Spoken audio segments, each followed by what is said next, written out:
दोस्तों सच बताऊं तो ये वाला दर्द आजकल हर किसी को हो रहा है। सुबह की चाय का कप 15 से सीधा 25 पर पहुंच गया है। पेट्रोल पंप पर हर हफ्ते कुछ न कुछ पैसे चढ़ ही जाते हैं। किराया बढ़ रहा है। स्कूल की फीस तो जैसे रॉकेट छोड़ रही है। लेकिन हमारी सैलरी वो तो वहीं 8-10% के हाइक पर अटकी हुई, जो असल में महसूस नहीं होती है, पर जीवन में फर्क बहुत डाल रही है। एक सवाल, तुम्हारी लास्ट सैलरी हाइक कितनी थी? 8%, 10% या 15%? अब बताओ इस साल तुम्हारे खर्चे में कितना इजाफा हुआ? किराना, बिजली, गैस, डॉक्टर, लगभग हर चीज में 15 से 20% तो आसानी से बढ़ गए ना। तो फिर ये खेल चल क्या रहा है भाई? महंगाई तो तेजी से भाग रही है, पर सैलरी क्यों नहीं बढ़ रही है?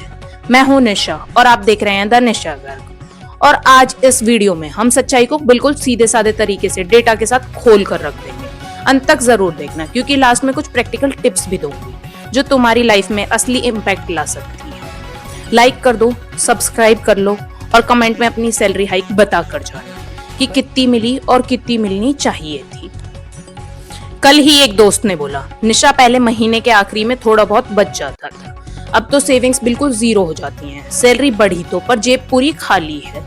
ये सिर्फ तुम्हारा या मेरा दर्द नहीं है, ये पूरे मिडिल क्लास का दर्द है यार। भारत में रियल वेजेस यानी महंगाई के बाद असली ताकत पिछले 10 सालों से लगभग रुकी हुई है। नॉमिनल सैलरी करीब 9% बढ़ रही है 2026 के डेटा के हिसाब से, लेकिन महंगाई और बचत बढ़ते खर्चे उसे पूरा चाट जाते हैं। रियल ग्रोथ औसतन सिर्फ 0.4% सालाना बढ़ रही है। मतलब तुम ट्रेडमिल पर दौड़ रहे हो, थकान तो बहुत, पर आगे बढ़ने का नाम जीरो, मतलब बढ़ना ही नहीं। अभी कल परसों ही नोएडा में फैक्ट्री वर्कर्स की बहुत बड़ी स्ट्राइक हो रही थी।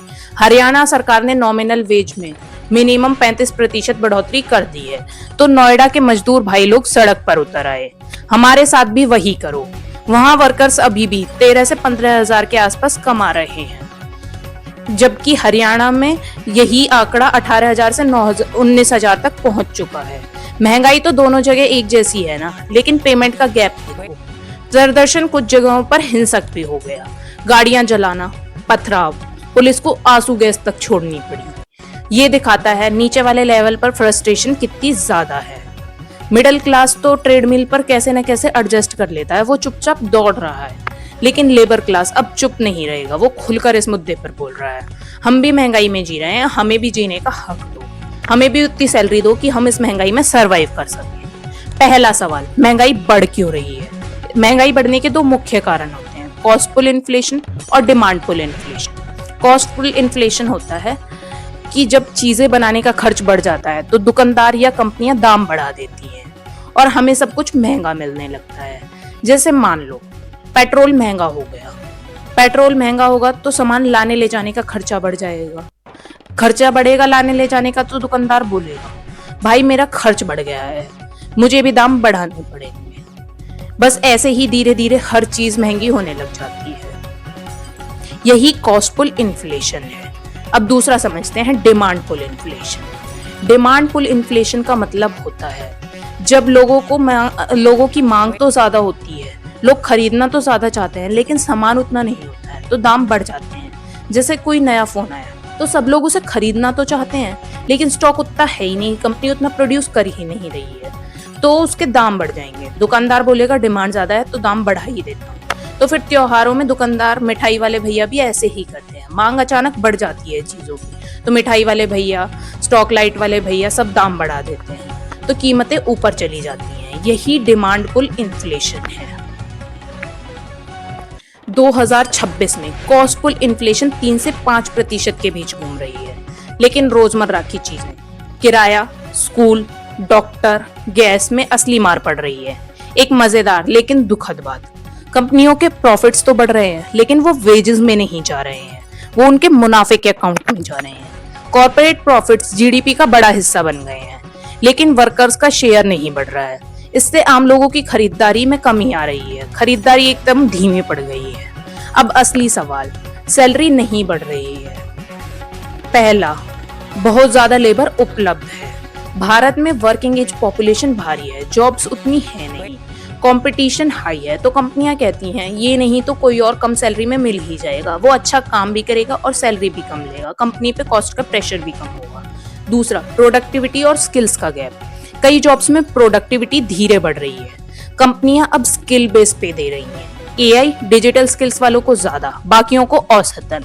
2026 में औसत हाइक 9.1% एक्सपेक्टेड है, लेकिन टॉप परफॉर्मर्स और रियल स्किल्स वाले 12 से 15% ले जाते हैं, बाकी को 6-8% ही मिलता है। तीसरा, कंपनी पर कॉस्ट का प्रेशर।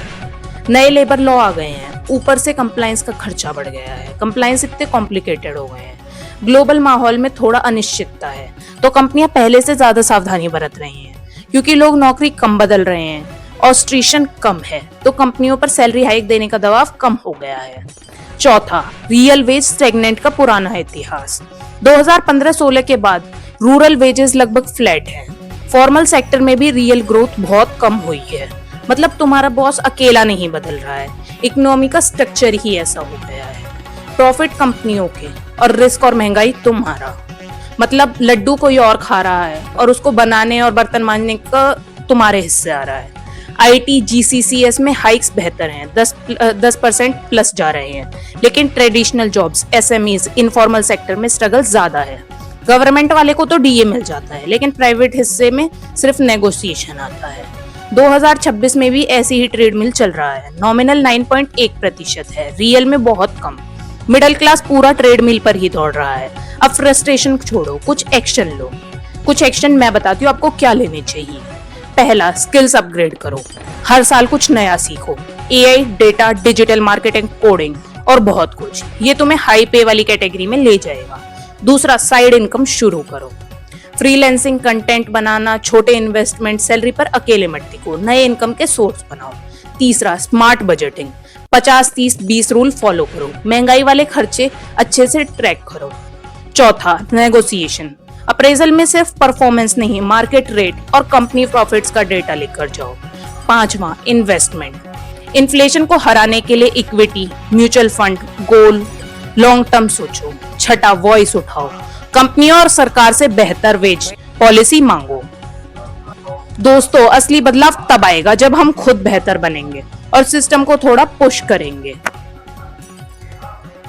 याद रखो, महंगाई तो बढ़ेगी, लेकिन अपनी वैल्यू तुम्हें खुद बढ़ानी होगी। स्किल्स अपग्रेड करो, स्मार्ट पैसे के मूव्स और थोड़े पेशेंस से निकल जाओगे इस ट्रेडमिल के लूप से। तुम्हारा एक्सपीरियंस क्या है? कमेंट में बता दो। तुम्हारी सैलरी हाइक कितनी हुई और महंगाई कितनी लग रही है? खासकर नोएडा, हरियाणा वाले भाई बहन, अपनी स्टोरी शेयर करो।